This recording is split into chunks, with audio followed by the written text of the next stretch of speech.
Now the thing is, what we are going to do is we're going to study reaction mechanisms. Now there are various kind of reaction mechanism like substitution, elimination, rearrangements, and then under each head you have various subheadings, subcategories. Like substitution you have SN1, SN2, SNI. Elimination you have E1, E2, you have SNGP. Things are there. Now without any foreplay, without giving you much of TTBT informations, let me start straight away with a particular kind of reaction mechanism, and then stories will unfold eventually, right? So what I'm going to start away straight is I'm going to give a mechanism, and that mechanism is called SN2. 2 will be in superscript. S is for substitution, so this reaction will be a substitution reaction. We have already seen electrophilic substitution, but this will be nucleophilic substitution. Electrophile will not be attacking, rather nucleophile will be coming here. So this S is for substitution, N is for nucleophilic, 2 is for bimolecular. Bimolecular means in RDS of the reaction there will be 2 molecules. So the mechanism is SN2. We'll see why what is this SN2, but let's talk in some general terms, and let me make you understand how reaction really takes place. Suppose I have chloromethane. I have CS3Cl. Okay.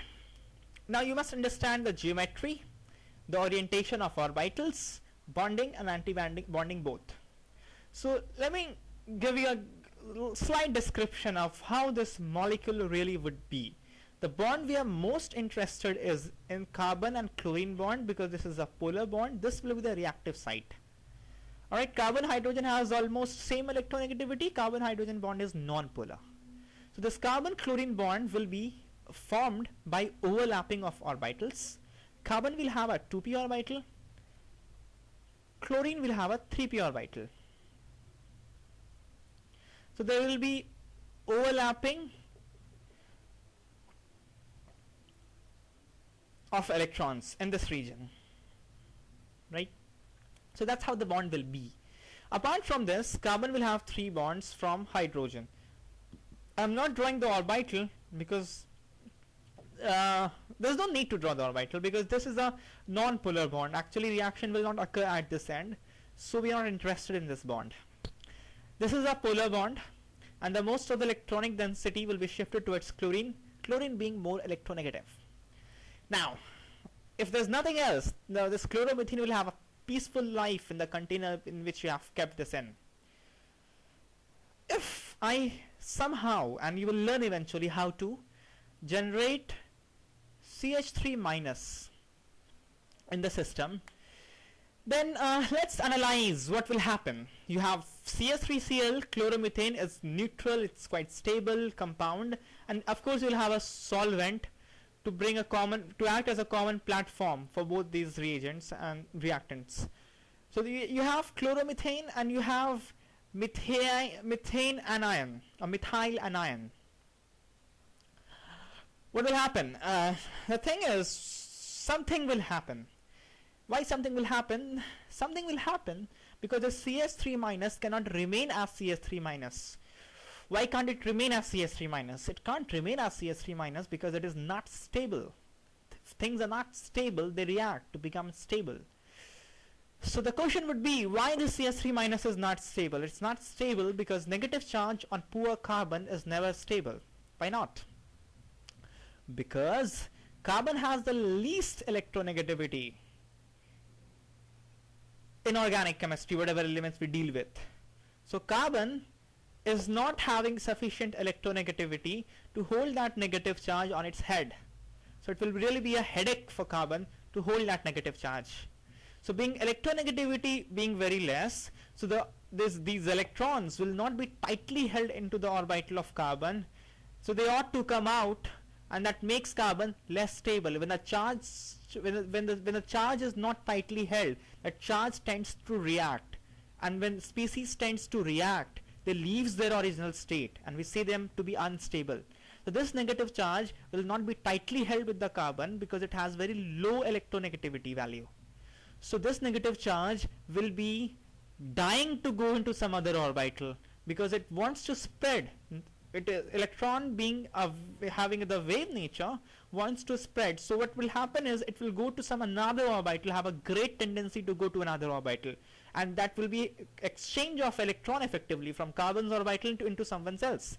And that's what a reaction is. I have told you before, I'm telling it again, chemical reaction is nothing but electronic exchange. Whenever electron exchange happens, we say reaction happened. So this CS3 minus is unstable because negative charge on carbon is not tightly held. That's one reason. Reason number two, carbon is a small atom. When you have a small atom, then the orbital is also small. When the orbital is small, then the charge density in the orbital or effectively in the atom is high. When charge density is high, that brings about instability. A spreaded charge is always more stable. When you have a charge in a very small area having very high density, that is potent for a high chemical reactivity. So that makes it unstable. If it goes for reaction, that is unstable. Because of these two reasons, that carbon is small in size, so the charge density on carbon is high, and carbon have very low electronegativity value. So the negative charge tends to go into someone else's orbital, making CS3 minus very highly reactive and hence unstable. So the CS3 minus cannot have negative charge just retained on itself as it is for a long time. For this reason, CS3 minus will have to react. React means electron exchange, nothing else. So what will happen? The CS3 minus cannot get hold back of this negative charge. Negative charge will be trying to go somewhere else, so it will be searching ruthlessly a orbital, empty orbital in which it can pour out its electron. So when you come in a system, we have CS3, Cl and CS3 minus. We have nothing else. We don't have a positive charge. That means we don't have an empty orbital. Remember, positive charge means empty orbital. So we don't have any positively charged species. If there would have been a positively charged species, that would have been the best thing out here. Positive, negative form a bond, become stable. We don't have a positive charge here, so we don't have a empty orbital. So CS3 minus comes here and searches for empty orbital, doesn't find any. But CS3 minus is unstable. It cannot remain as CS3 minus for a long period of time, so something has to happen. And in this scenario, these empty anti-bonding orbitals comes into play. We don't have a bonding orbital empty, but we do have an anti-bonding orbital empty. So what happens is the CS3 have to get rid of its negative charge somewhere or the other. It have to find some place to pour out its electron, and that place here, the only place available here is the empty orbitals. Now we have empty orbital of both. This carbon have a bonding orbital on this side, anti-bonding orbital on the just opposite side, as we have discussed a moment back. Similarly, chlorine will also have a bonding orbital here and anti-bonding orbital just opposite to the bonding orbital. So there are two orbitals we are interested in. Similarly, hydrogen will also have anti-bonding orbitals, but we will see that they will not work, and we will understand why they won't work. So as such, we are concentrating on these two anti-bonding orbitals. So what will happen? At the moment CS3 minus will discover a place to pour out its electron, getting elated by this discovery, it will start pouring its electron into one of the empty orbital. Okay?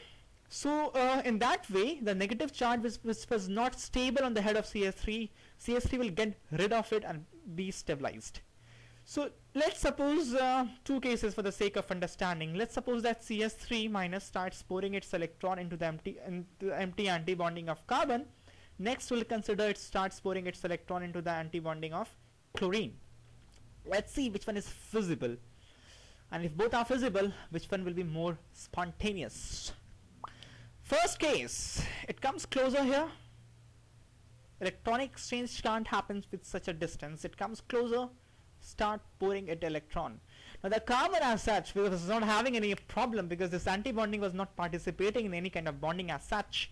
So initially this carbon won't take exception to this CS3 minus pouring its electron into the anti-bonding of carbon. But eventually carbon would discover, what would it discover? Remember the third point that we discussed, the fourth point that we discussed here was this anti-bonding and the bonding will have a capacity of holding maximum of 2 electrons. For some reason, if antibonding starts to gain some electron, the bonding have to lose electron. The carbon would discover that antibonding is gaining some electronic density. This will ring the alarm bell that the maximum capacity of holding 2 electrons is being breezed out. So either carbon can do something to push out the CS3 minus and not allow the CS3 minus to pour its electron into the antibonding, or the other option is, if it is strong enough and it is very rigidly putting its electron into the antibonding, the other option this CS3 is left with is it should bring out some of the electronic density from bonding orbital. Now the CS3 minus is highly unstable. By hook or crook it has to get rid of its electron. The term we'll start using from here, it's a hard nucleophile. Nucleophile because it's love nucleus, because it's negatively charged. By nucleus we mean positive charge. I mean nucleus have positive charge because of protons, so nucleophile means positive charge loving, not nucleus, positive charge loving, because itself it is negatively charged. So this is a nucleophile, and this is a hard nucleophile. Hard nucleophile means very reactive, highly reactive because of high instability. So this is a hard nucleophile. Hard nucleophile will force its electron into the antibonding, so the CS3 will have none other option other than to put its electron away, or to push out some of the electronic density from the bonding orbital. Now let's analyze it a little more deeply.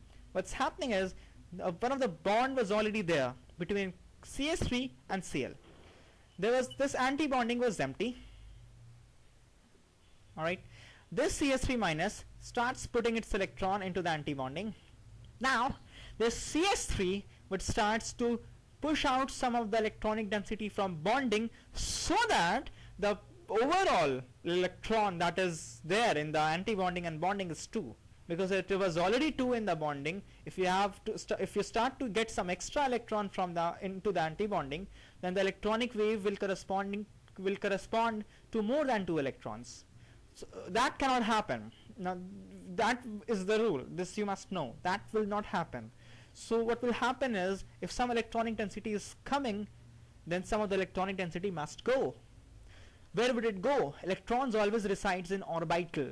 If it is leaving the orbital, bonding orbital of carbon, the only way out, or the most nearest orbital, would be the orbital of this chlorine.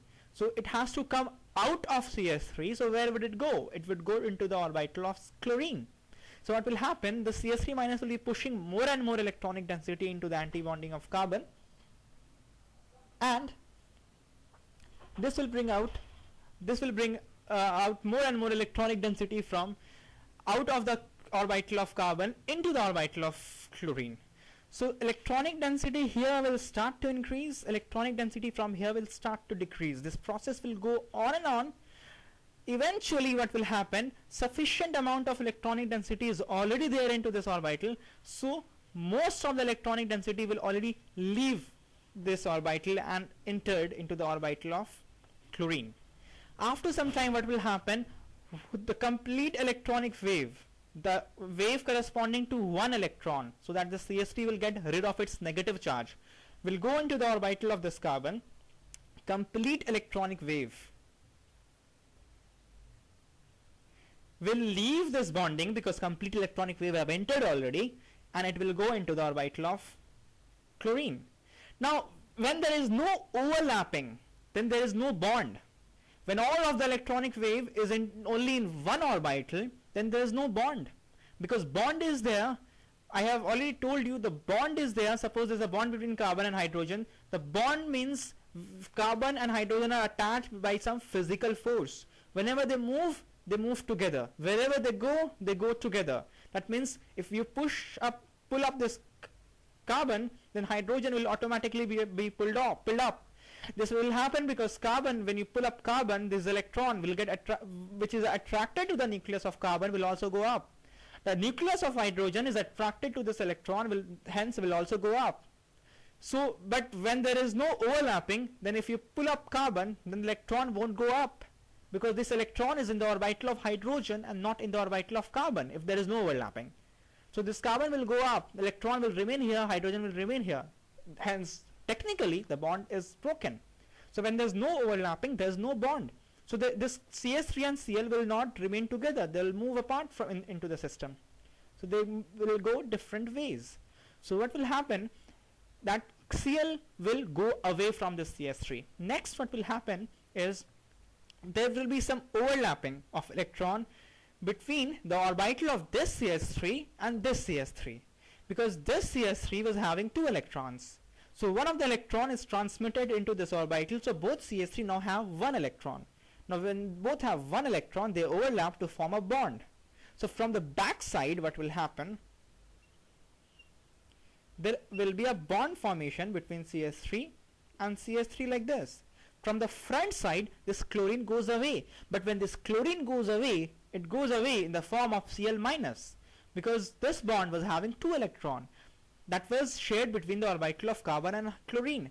Now both the electrons remains into the orbital of chlorine. So this chlorine gains 1 extra electron, that was the electron of carbon. So one of the electron has been increased into the orbital of chlorine, but the proton in the nucleus correspondingly hasn't been increased. So the charge effectively will increase by -1 unit. So Cl will go away as Cl minus. This is what will happen. This is a reaction. Electron exchange, this is a reaction. Now this is a stable system. Previously we were having chloromethane and methyl anion. Now we are having ethane and chloride anion. This is stable because chlorine is stable for the reason methyl ion was not stable. Methyl ion was not stable because carbon's electronegativity was very less. Chloride ion is stable because chlorine electronegativity is sufficiently more, much more than as compared to carbon, because chlorine is 4th most electronegative atom. After fluorine, oxygen, nitrogen comes chlorine. So there's no problem of electronegativity. Chlorine is sufficiently electronegative. It can hold this electron into the knuckles. Secondly, carbon was of second period. Carbon is small in size, so the charge density was more. Chlorine belongs to third period. The orbital size will be bigger. Charge will be more diffused, because wave is corresponding to 1 electron in both the cases. Wave is the electronic wave is in the same amount in both the ions, but we have a bigger room, bigger space, then that wave will be more diffused. Hence the density of electron will decrease. When density decreases, when the charge gets spread up, then stability increases, and that is the reason why resonance brings about stability. Resonance spread up the charge among the in the molecule. So if you have a bigger orbital, that brings up the same effect as resonance, diffusing the charge into only 1 orbital. That brings about stability. Hence the bigger ions, if you have Br minus, I minus, they are further more stable. So Cl minus will be a stable ion from here. Now from here you must have a very good feeling of this, that Cl minus is a very stable ion. That's the reason HCl is a strong acid. HBr is even stronger, HI is yet stronger. So there's no problem. Negative charge residing on Cl minus, not a problem. So this is a reaction. Now this reaction is a SN2 reaction. Why SN2? Because this is a substitution. One has come in, the other one has gone out. CS3 minus has come in, Cl minus has gone out. So this is substitution. This is nucleophilic substitution because nucleophile is attacking. This negatively charged PC is the electron rich. It loves electron deficiency or positive charge. So it's a nucleophile. So it's a nucleophilic substitution and bimolecular. Bimolecular because in the RDS we have 2 molecules. The RDS is the slowest step, and indeed this reaction occurs in only 1 step. I have shown you different step-wise for the sake of understanding, but what will happen? It will happen in 1 step. The CS3 minus will start to pour its electron into the orbital of CS3. Simultaneously, chlorine will move out. So when whole of the electronic density has been poured out, the whole of the electronic density from this bond will go into the orbital of chlorine. So as this comes in completely, this goes out completely.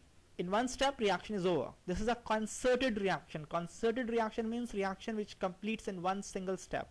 That is the RDS, that is all the steps, right? So this is the RDS. This is only single step reaction. So there is no fight to find the RDS. This is the single step. This is the RDS. In the RDS, we have 2 molecules. Okay.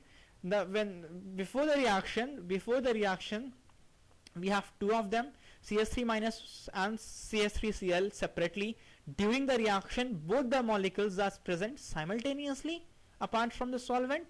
As the reaction completes, this CH3 is formed, Cl minus goes away. Again, two different species separately.